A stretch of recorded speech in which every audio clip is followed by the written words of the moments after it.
Welcome to today's episode of Unthinkable, a podcast about the aftermath of incidents causing catastrophic injury or death, the experts who are called to serve when these accidents occur, and lessons that we can all learn and implement in our own personal lives. You can find this show on all the major platforms, including YouTube, LinkedIn, Facebook, Apple Podcasts, Spotify, and on our website, KyleBachus.com. Now here's the host of the Unthinkable podcast, Kyle Bachus. Hey guys, welcome back to our podcast, Unthinkable. Glad you're here. Have a terrific guest for you. I just want to start by kind of reframing what we do here. This is a podcast that focuses on catastrophic injury and wrongful death investigations and kind of what happens in the aftermath. I'm attorney Kyle Bachus. I've been doing this for, over 30 years now. And unfortunately, about just less than 5 years ago now, my own mom was killed, run over by a concrete mixer truck, actually, in a devastating situation. But that really opened my eyes and my family's eyes. Not only, have I been doing this professionally, but I'm also a victim here. And I just found it, a very unique place to be, being both an attorney who represents people in this instance and then a victim, and really wanting to bring to light all of the work that's done by the fantastic people who are called upon to figure out what happened and why it happened, and to provide that sort of insight to the listeners of this podcast. So today I've got a terrific guest, Ben Railsback, and Ben is an accident reconstructionist and a mechanical engineer. And you're going to just learn some incredibly fascinating stuff about how accident reconstruction occurs and the data that it utilizes and how it can be used in the absence. If a situation occurs and a driver is killed, that driver is not there to tell us what happened, or catastrophically injured, or has a head injury. And guys like Ben Railsback can come in and figure out what happened objectively, scientifically, and can reconstruct the event that gives the insight to police and others, and allows for justice to be had. So Ben, thank you for being here. Really appreciate it. Welcome to our show. Well, it's my pleasure, Kyle. I've had the opportunity to work with you on one or two reconstructions at this point, and it's always a pleasure to work with you in the sense that you're a talented litigator who really knows the discovery process and knows what information I need to do those reconstructions. So it's always a privilege to work with attorneys like you who know how to give me the information that we need to really do a great job. So thank you for having me. Hey man, well, thank you. And thank you for being here. So let's jump in. First of all, you're a accident reconstructionist. You're a mechanical engineer. You have that PE by your name, which I think designates you also as a professional engineer. Can you just give the audience some understanding as to what sort of educational background goes into being in a position to reconstruct accidents and events like that? Sure. So there's two primary paths that people take to become accident reconstructionists. One, you've kind of outlined my educational background. So there's obviously a lot of either civil engineers or mechanical engineers that go into accident reconstruction because the mechanical engineers typically know a little bit more about the vehicles, the vehicle dynamics. The civil engineers may know more about, say, traffic control and roadway design, some of those elements of an accident investigation. The other path that's a little bit less traditional is for a police officer who gets some training to be an accident reconstructionist and goes through police academies to get the further education in terms of the mathematics necessary to be an accident reconstructionist. For myself, I was I'm a local Colorado guy. Went to high school in Brighton, Colorado, but then went on to Colorado School of Mines and did an undergraduate degree in engineering, specializing in mechanical, and continued on to get a master's degree in systems engineering there, again, specializing in mechanical engineering. Throughout college, I was really kind of focused on how do cars work, how does machine design work, and how do we, learn to manufacture and design cars. And then, I went to work for a company here locally, Gates Rubber Company. It's a very traditional OEM Tier 2 automotive supplier.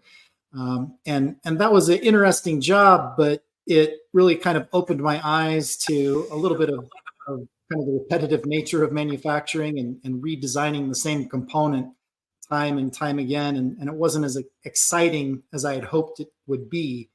And then the second part of that was that, right when I was graduating from college in 98 and 2000, the automotive industry was really kind of going through some setbacks at that point in time. And really with, 9/11, most of those manufacturers were really going through some bankruptcy and significant difficulties economically at that point in time.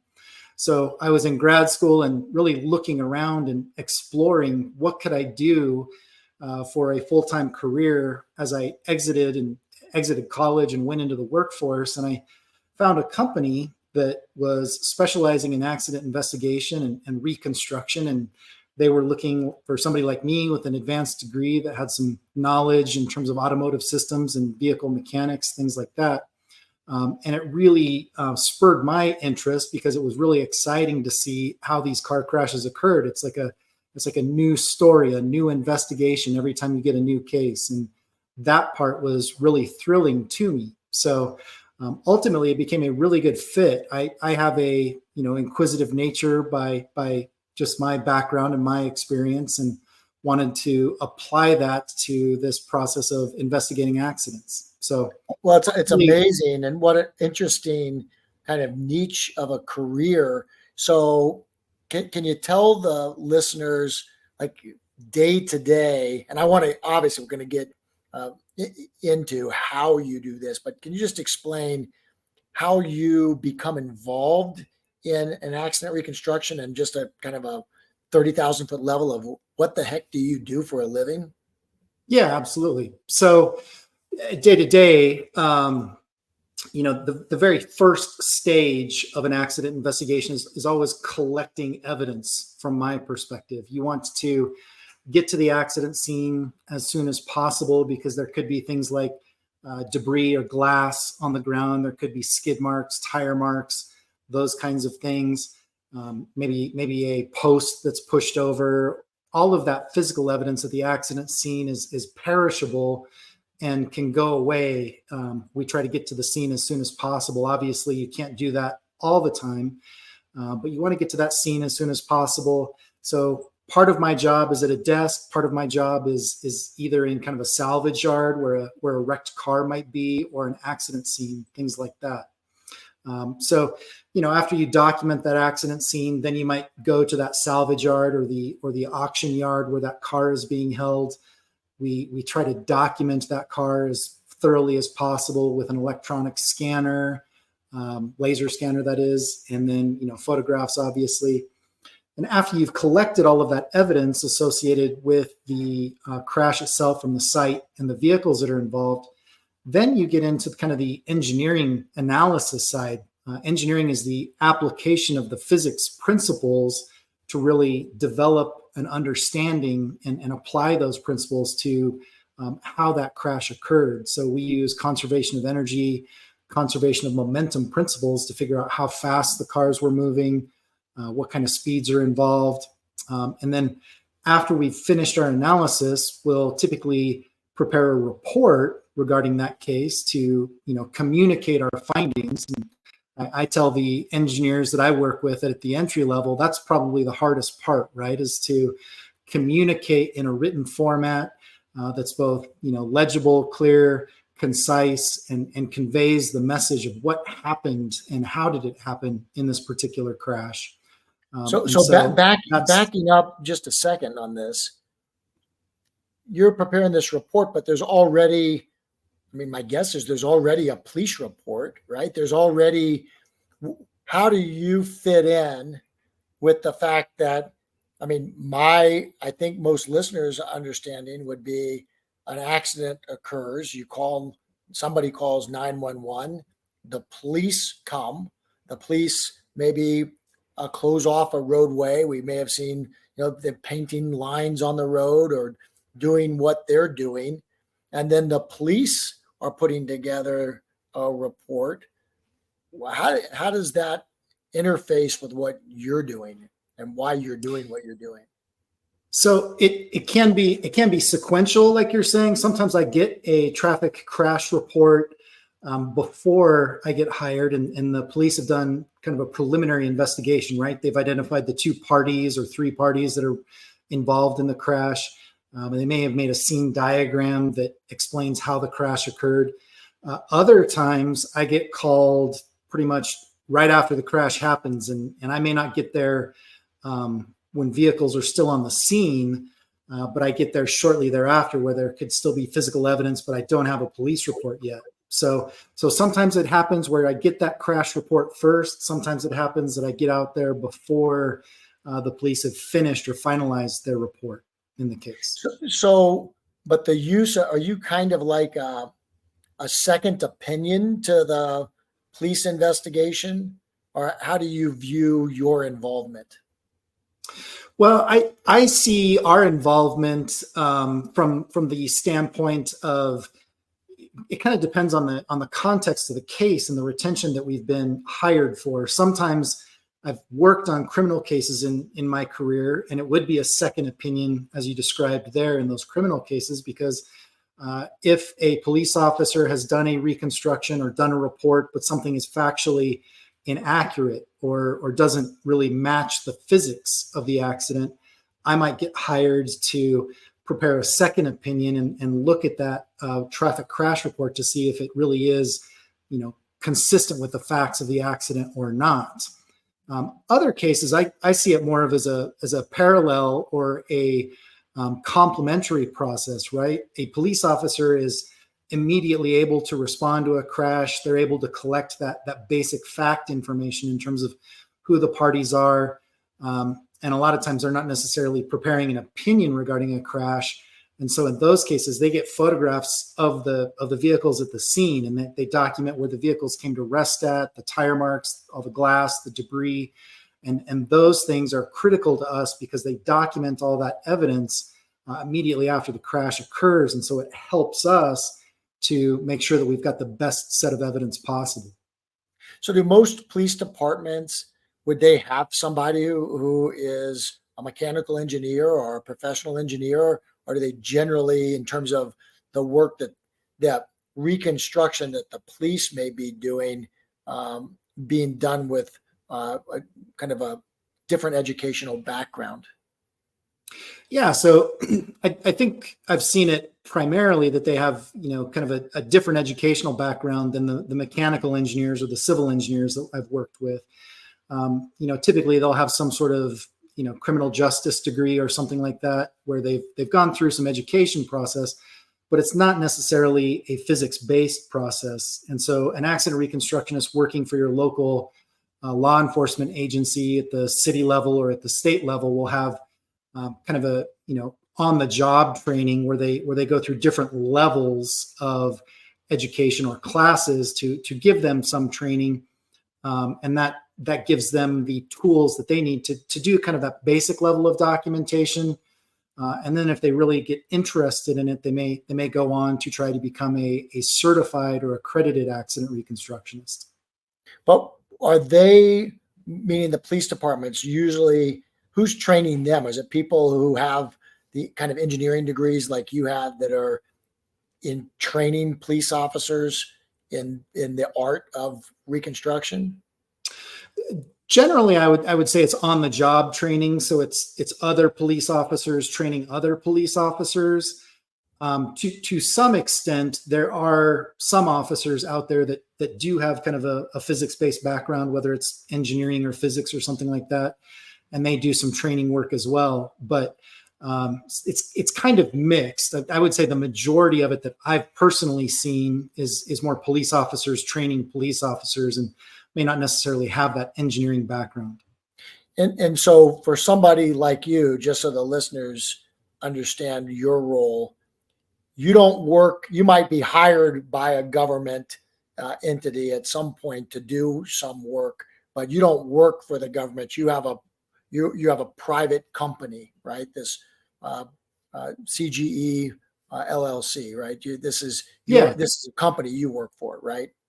Yeah, so I started my company in 2018 after I'd been practicing in accident reconstruction for about 18 years at that point. But I started CGE in 2018 because I wanted to be able to serve Colorado clients a little bit better and have a little bit more control of the work product that I was doing at that point in time. But generally, yes, I get retained by insurance companies, law firms, government agencies occasionally, like a Department of Justice or OSHA, something like that. But generally, we look at it as kind of an independent investigation from our standpoint as an independent investigator. So you're being paid to come in to take a really close look at a series of events that led to some sort of catastrophic injury or death, and to forensically evaluate what happened so that the people involved can have a real understanding of the how and the why this happened. That's your role. Is that right? Yeah. So it's a great time to define what forensic means, right? Forensic is essentially the practice of a skill that's applied to the legal investigation process. So you could have a forensic pathologist. I think of myself as a forensic mechanical engineer in the sense that I'm applying those mechanical engineering principles that I learned in school in terms of a legal investigation. So ultimately, what I'm doing is applying those engineering principles that we were trained on and learned in college to look at how a car crash occurred and why it occurred. So now let's talk about a hypothetical event. A car crash occurs, two vehicles come together. Maybe there are conflicting eyewitness statements about what somebody saw or didn't see, and you're brought in. And let's say you're brought in early. What's the first thing that you want to go find or locate that's going to start helping you put this puzzle together forensically? Well, you've already mentioned this, but the first thing I want to do is collect that traffic crash report, because that gives us typically a narrative statement about how the crash occurred, what vehicles were involved, and who the different parties are. After that, you really want to make sure that you preserve that physical evidence. So we go after the site investigation or site inspection, making sure that we document that with photographs, drones, laser scanners, and the same thing with the vehicles. So it's all about preserving that physical evidence in that early stage of the crash. And what's the laser scan do at the intersection? That's fascinating. Can you just tell about that? Yeah, so this is one of the more recent developments within accident reconstruction. I mean, it's probably 10 years old at this point, but it's a newer technology.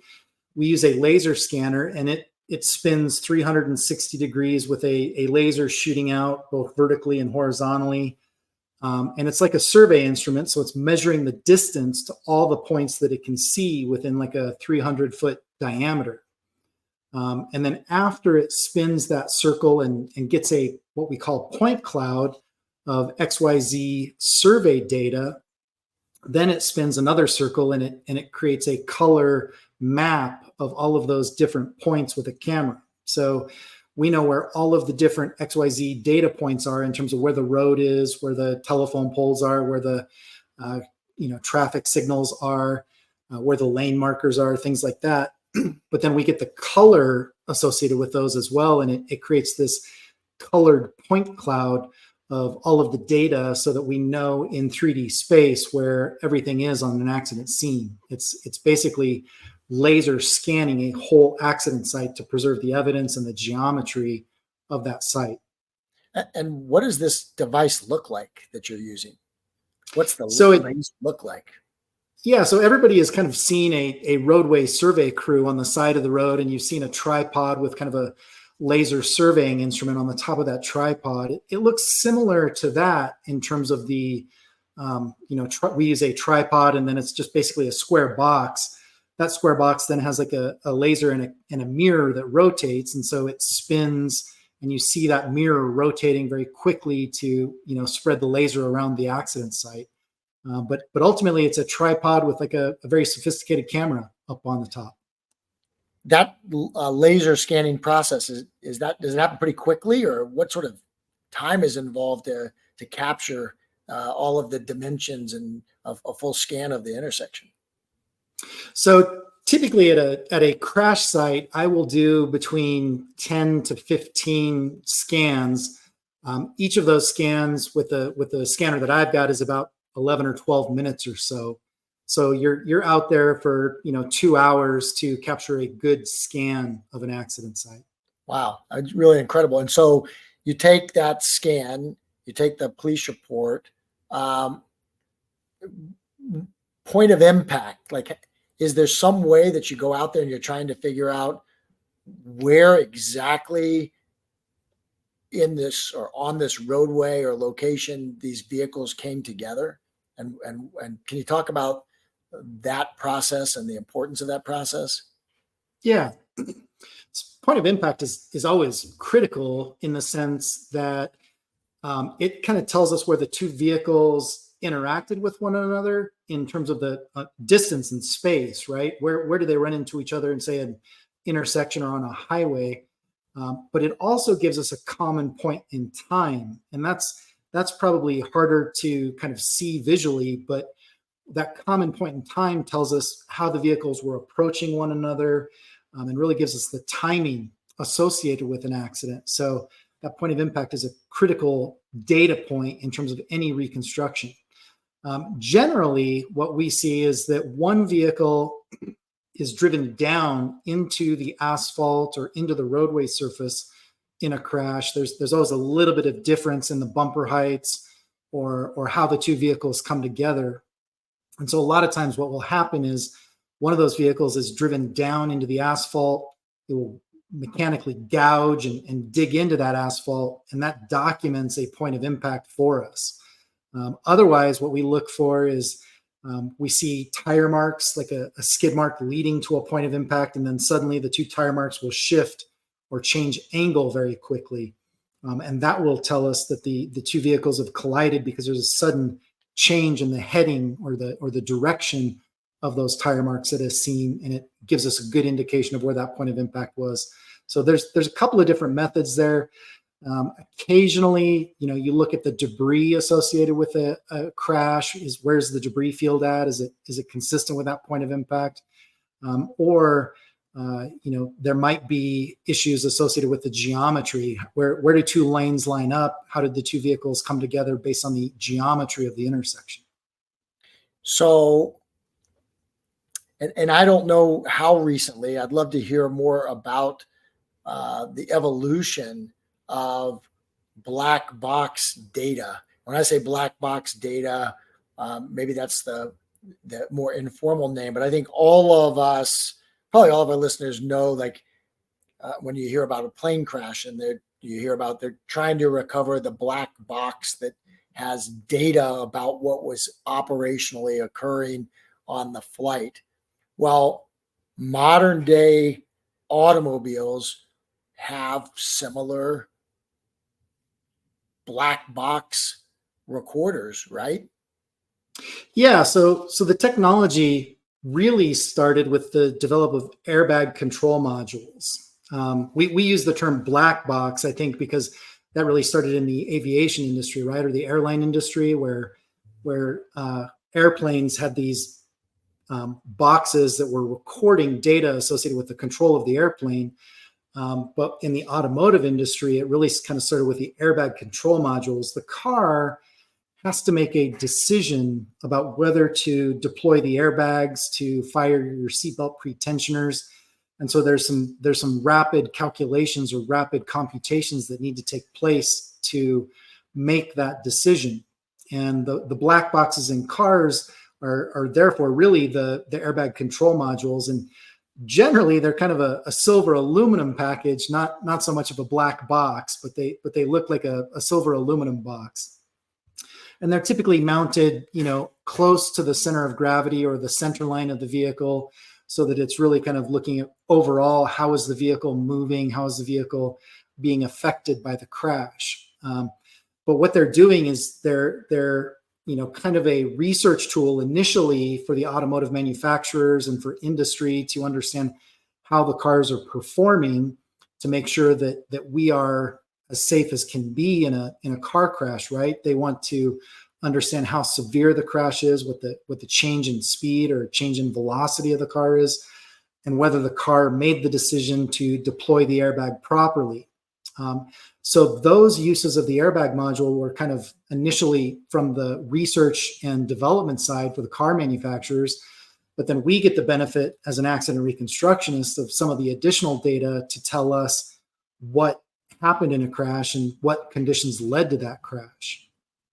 So when did, from a time frame perspective, when did these become very prevalent in cars? So if a listener is wondering, man, does my car have one of these, and what is it recording in terms of my actions, and how can that be extracted? Those sorts of things. Let's just start with, does my car have one? When would you say that cars really started to have them, and how has the data changed over time? So there's really kind of two questions. I would say 99% of cars on the road today have an airbag control module. The question is, does it have data that is easily accessible to all of us, either commercial accident investigators or from kind of the automotive manufacturer side? The automotive manufacturers have had access to these airbag control modules for a much longer period of time than accident investigators like I have. So my first experience downloading an airbag control module was probably around 2004, 2005, sometime in that time frame. So this is a mature technology, 20 years old at this point. But the real issue has been there was a slowness associated with most manufacturers kind of adopting this technology.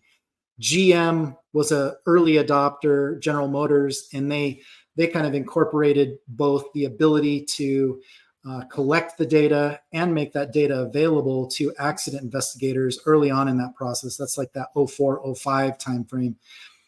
Other manufacturers, Ford, Chrysler, FCA, started to come on a little bit more slowly over time.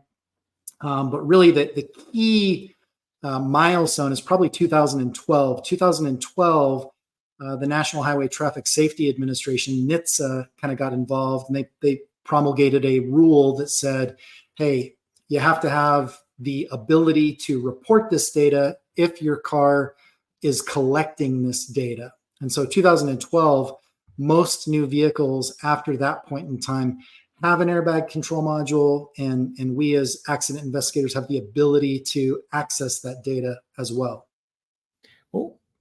So as early as 2012, if you have a car that's a 2012 or newer, which is probably most cars on the roadway now, there's data. Has there been an increase in the reported, like the scope of reported data over time, or is it pretty much been the same over this period? So that 2012 law that mandates that you have to basically have that data accessible, it defined a certain minimum set of data that's available. But like you point out, manufacturers can collect more data than that baseline minimum. So a lot of times what we see are more sophisticated airbag control modules reporting even more data than that baseline minimum. Things like how fast the vehicle is spinning, the roll rates, the yaw rates, additional information to the extent that Some vehicles today are even incorporating photographs from forward-facing cameras in terms of that data set. So the data continues to expand as cars become more sophisticated, and it allows us to collect more data and use more evidence then in our accident reconstructions. Well, for me, for example, in my practice, I think that, years ago you might get some braking and throttle data. Now it seems like most of the downloads, and we'll talk about that process in a minute, but most of the download or imaging that's done shows things beyond just speed, throttle, brake. I mean, steering, right? Steering input. So it seems like a pretty robust set of information that's being recorded by these modules. Yeah, so that's a good baseline. The baseline was always kind of what is the throttle doing, what is the accelerator pedal doing? In other words, what is the brake pedal doing? And usually they just kind of monitored whether it was on or off. And then what is the vehicle speed, right? What is the speedometer reporting in terms of the vehicle speed? And so we had like this very basic set of information, but now I start to see things like the yaw rate. That's how fast a vehicle is spinning as it's going into a crash or post crash. We also see roll rates. Is the vehicle starting to roll left or right as it's going into a crash? Really the data is limited by what vehicle sensors are on the vehicle. And so what we're seeing is as vehicles get more and more sensors, does the vehicle know that it's rolling over? Does it know that ABS is active or the anti-lock braking system is active? The more sensors you get, the more data is reported, and then the more complete information you get in terms of the whole system as it's going into or out of a crash. So as I'm driving down the road on the way to work this morning, my car, assuming it's after 2012 in a model, is constantly recording all of this information in terms of what I'm doing. Is that happening? It's constantly monitoring that and kind of storing that in a buffer. And, that buffer typically is about 5 seconds long. And so it's recording your speed every second or every half second, depending on the vehicle. But then it's recording that, but discarding it and overwriting that data in a constant loop. And then there's a triggering event, a crash that occurs. And when that crash occurs, it freezes that last 5 seconds or more of data in that, goes from a temporary memory buffer to a permanent memory location and stores that data long term. So we're always looking for, what is that triggering event? Is it a collision between two vehicles? Is it, hitting some other object? What is that triggering event that caused that data to be frozen into memory at that point? And when you say frozen in memory, does the vehicle have to be disabled for that to be saved? In other words, if you have a crash, there's, let's say it's a pretty significant impact, but the vehicle is drivable and somebody continues to drive the vehicle after the event, does it record over or is that still accessible, the event itself? So this is one of those things where it depends on the make, model, or vintage of your vehicle, right? Some of the early GM products, if you had a minor fender bender and just bumped into something in a parking lot, that data would be saved, preserved, but it would go away. It would be volatile memory and it would go away after like either 250 or 500 ignition cycles. If you turned the key switch on and off, it would eventually go away. Today, even those minor crashes are recorded and held in memory. But today, usually the issue is if another collision overwrites that data. So if you got bumped in a parking lot, but then got bumped, 2 more times in a parking lot again, that first collision might get overwritten. And so you're constantly storing these collision events, and it will be present in the memory long term, but it can be overwritten by subsequent collisions. The biggest difference or the biggest change is if you have what's called a deployment event. Deployment event could either be an airbag deploying, a side curtain airbag deploying, or like a seatbelt pre-tensioner firing. If you've got one of those events, it's typically called a deployment event, and then that data will be stored permanently by the airbag module, cannot be overwritten at that point. It requires replacement of the airbag control module. So if I were driving and I'm in a crash and the police ask me, well, how fast were you going? And I give a number, right? That might not be the last word in how fast I was actually going, right? Because somebody might be able to download objective scientific data that says how fast I was going. Is that right? Yeah, I would say that's true before airbag control modules were developed and after we use airbag control modules.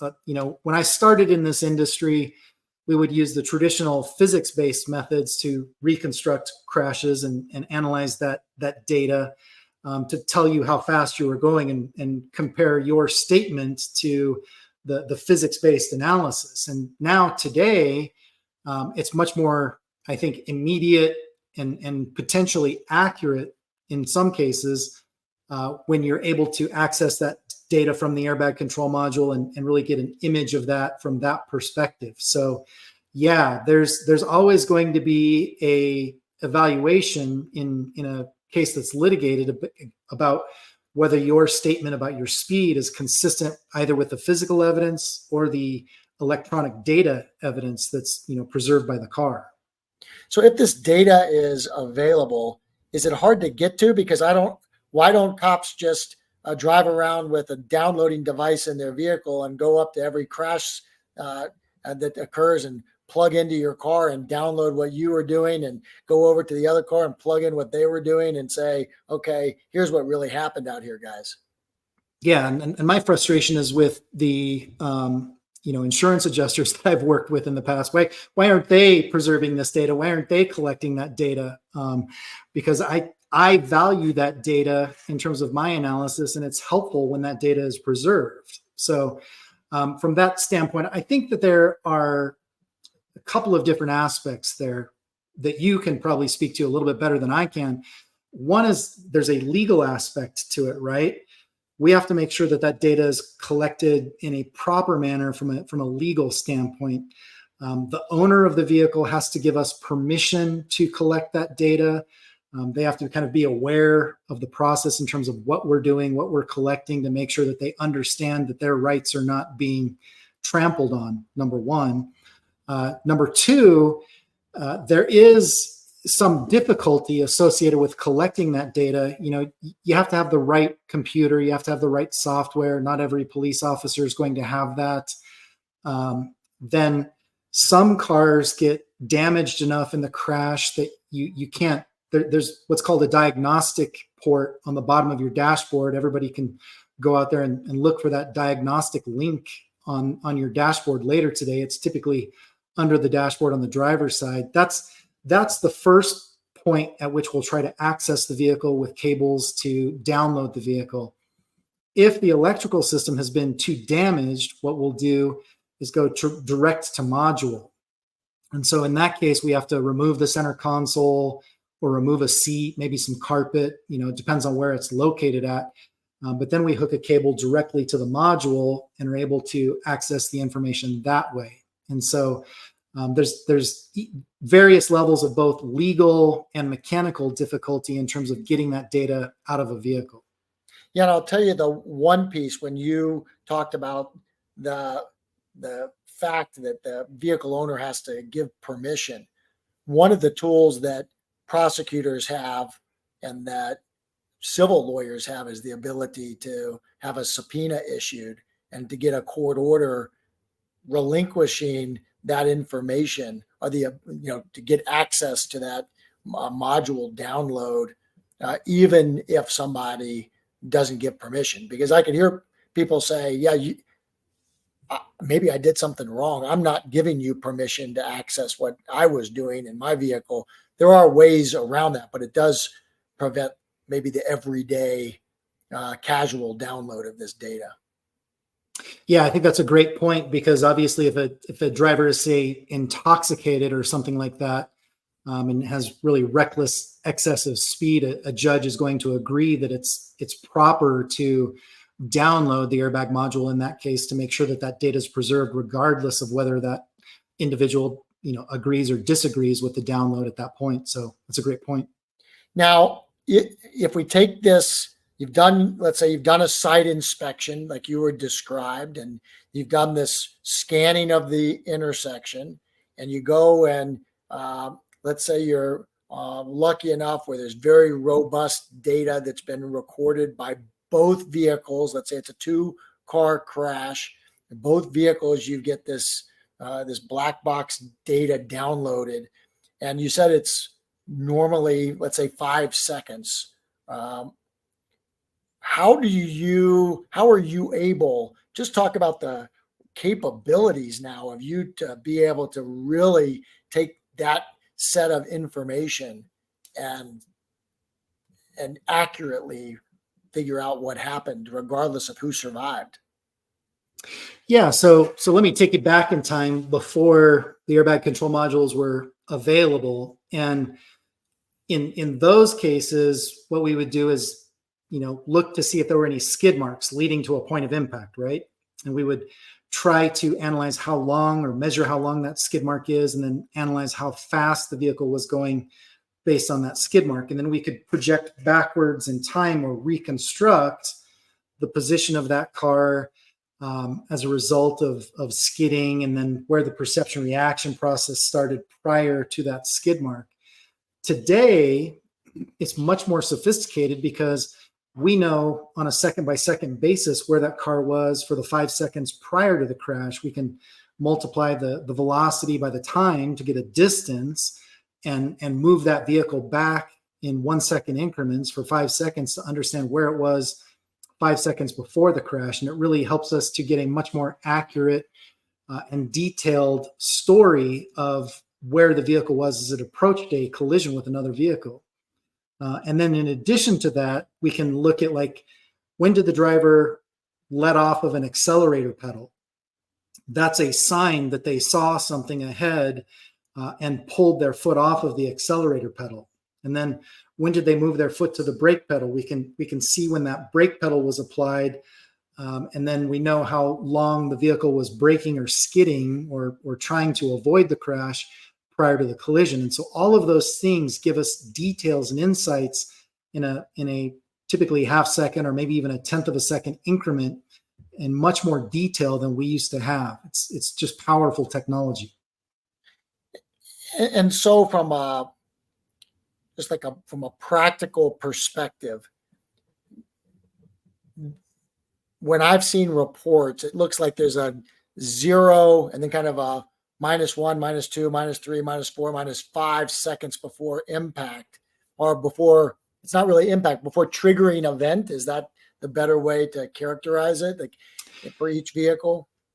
Yeah, I mean, it's in essence, it's one and the same. I mean, typically the crashes that you're talking about are severe enough that the airbags are going to deploy, and that is the triggering event. So the unique part is that, cars have kind of 2 clocks that are running. There's a clock associated with the airbag control module, and then there's the clock that's recording that speed. And so there might be a slight, difference in where that 0 point is, but generally that triggering event is where the collision occurs. And so if you take the triggering event from both vehicles, they're both at 0, and you can have an identifiable place to where the impact occurred from the other evidence that you've accumulated. Now you're looking at, okay, here's where point 0 is for both vehicles. And then I think you said you can step back and say, okay, let's see what was happening in each vehicle 1 second before that, and then back them up 2 seconds, 3 seconds, 4 seconds, 5 seconds. That's part of what you're doing, right? Yeah, it's great because it allows us, again, to really drill down on when the drivers are seeing things, when they're perceiving things, when they're reacting, and how that car crash is kind of unfolding and progressing. It gives us a much better ability to tell the story of a crash. And you touched on this perception and reaction time, and I think this is maybe another level deep if we're peeling back the onion of how this all works. But what's recorded, for instance, with a brake or a steering input, what's recorded in that black box is the actual taking of action by the driver to implement that input. And so it's recording the data of the input.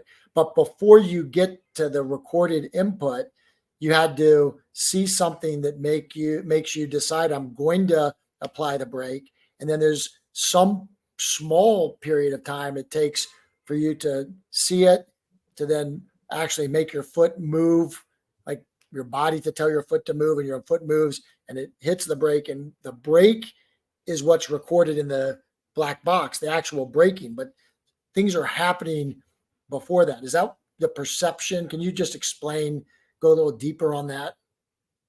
Yeah. So, we typically talk about a perception reaction time, at least from the accident reconstruction side, is just kind of this lump sum value of what is the perception reaction time. But you're absolutely correct in the sense that as we're driving, we have to kind of first literally perceive or have a line of sight to something, to see it, to perceive it. Then there's kind of a identification and or detection process that goes on. Is that something that I'm seeing, something that I need to pay attention to? Is it something that is important? Is it a small child running out into the road? Or is it just a bird that's flying on the side of the road that I don't need to pay attention to? So there's a perception, identification, detection process that takes place. That's kind of at the front end of the perception reaction process. And then, as you talked about, the airbag control module is really recording kind of the physical responses. So you've made the decision to take your foot off of the brake. Or off of the gas pedal first. That's a physical response that takes place later in the process, or a physical response of applying the brake pedal. That's another physical response that you've made in reaction to a crash ahead of you. Wow. And so if you take all of this data, the imaging, the scanning, and I guess the impact, the location that you identified of where impact occurred, and then you can put this into some sort of platform, or I think is it PC crash, or maybe that's completely the wrong name, but some platform you can put it into that helps you. Then literally you can manipulate some of the inputs and see how somebody might have been able to avoid this event, right?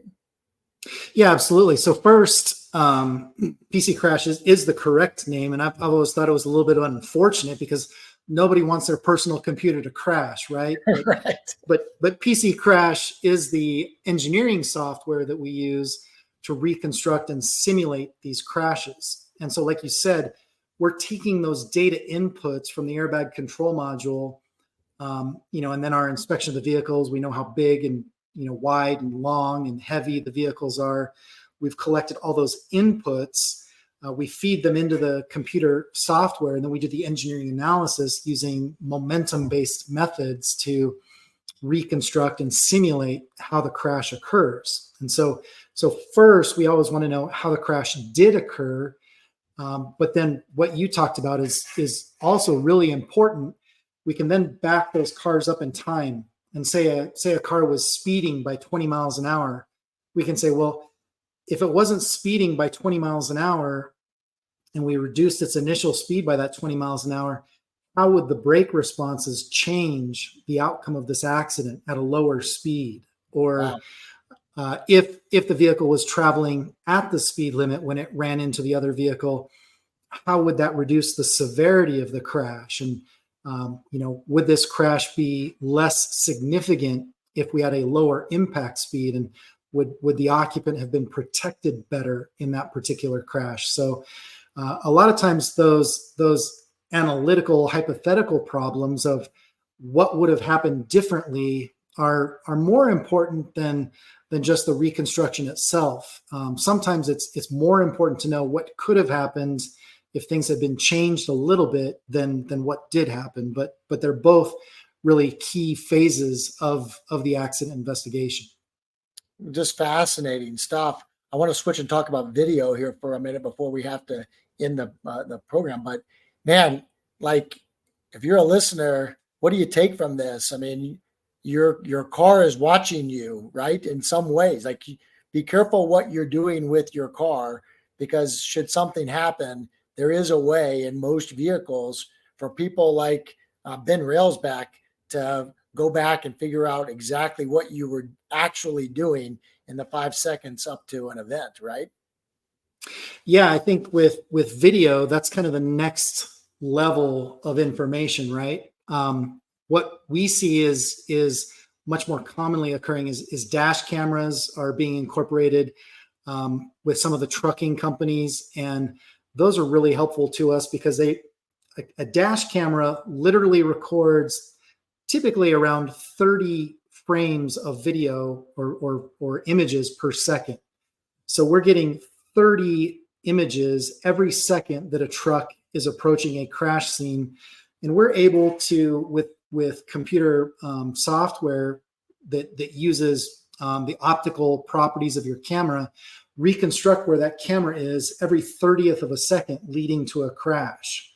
And so we know the location and position and velocity of that truck and of that camera as it's approaching a crash site. It's been tremendous for us in terms of understanding how the vehicles that are equipped with dash cameras work.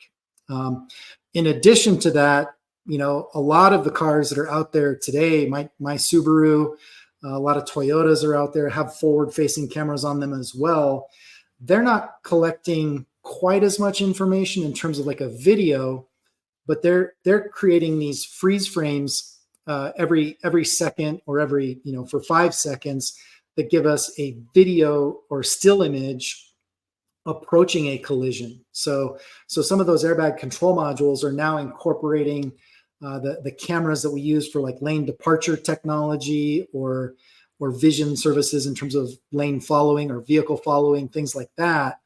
And they're recording that data and preserving that data in terms of the pre-crash data as well. So there's both dash cameras out there that are recording video, and then the cameras in terms of your windshield cameras or front forward-facing cameras. Another one that's been really fascinating is some of these Ring and Nest doorbell cameras, right? I've done a couple of pedestrian crashes lately where the crash between a pedestrian and a vehicle has been captured on a Ring doorbell. And so we're able to analyze the crash using, footage from your neighborhood or something like that. So those have been really interesting as well. So how can you take a Ring video and use that to help confirm speed of a vehicle or a location of a person?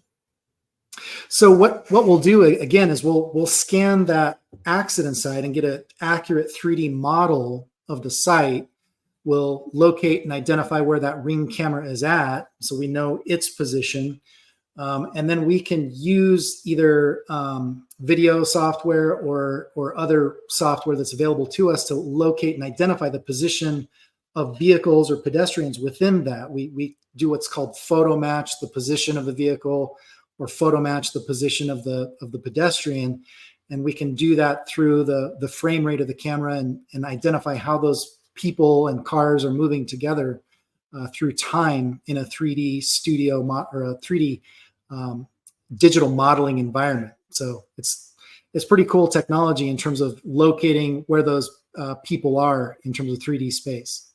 And let's say you have we see cameras at traffic intersections also, or maybe a security camera from a store nearby. How much in terms of time on video do you need to be able to determine a pretty, consistently the speed of the vehicle involved. Can you take that information just with video alone, and if you have enough of it, capture and determine the speed? The short answer is yes. I think about it more in terms of the frame rate of the camera. Some security cameras, you kind of see that stuttering and that step-by-step frame rate. What that typically means is that they have a very low frame rate. And I'm working on a case right now that has a frame rate of 1 frame per second. So I only see the vehicle move once a second, and the video is choppy, and it's difficult to kind of interpret where that vehicle is. So what we do in cases like that is ultimately we're only identifying the location and position of the vehicle once a second. And so ideally you capture the whole crash on a high frame rate camera, like 30 frames per second or something like that. That gives you the best data in terms of understanding the motion and position. If you're limited to 1 frame per second, you're going to be interpolating between those individual frames. Wow, interesting. Hey, listen, I know we're almost out of time. I try to ask at the end of these, given everything that you do, and what a great, interesting job you have. And I can see why it'd be exciting that every different case is a different puzzle. And boy, the service you're providing to families that don't get to know what happened really, if somebody's been killed, especially, and unless you're there reconstructing it, man, that's fascinating. But based upon everything that you have come into contact with, if you were telling your family or your friends, like, man, here's some stuff you want to help make sure you're safe out there. Here's some stuff that you might decide not to do, or here's things that you over and over again see result in people getting killed or badly hurt, that you could offer some life hack advice. Could you do that for us and tell us some of just what your thoughts are on having been involved in so many reconstructions? Gosh, that's such a wide open question. There's a lot of things that you could say there. There's some low hanging fruit there. Don't drink and drive. That's key over the last 20 some odd years of investigating crashes. But that's real, right? I mean, that's real. You see that people's their ability to react and their decision making is severely compromised in that manner, right? Yeah, absolutely. And it's gotten tougher, I think, with some of the other, marijuana particularly. How do you measure the intoxication levels and things like that?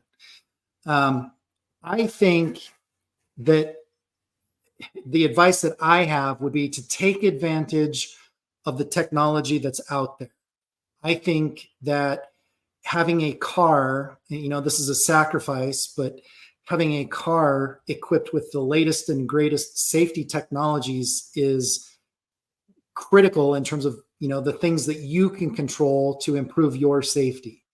When I started driving, I had rear wheel drive cars with no anti-lock brake systems and very little technology associated with them, right?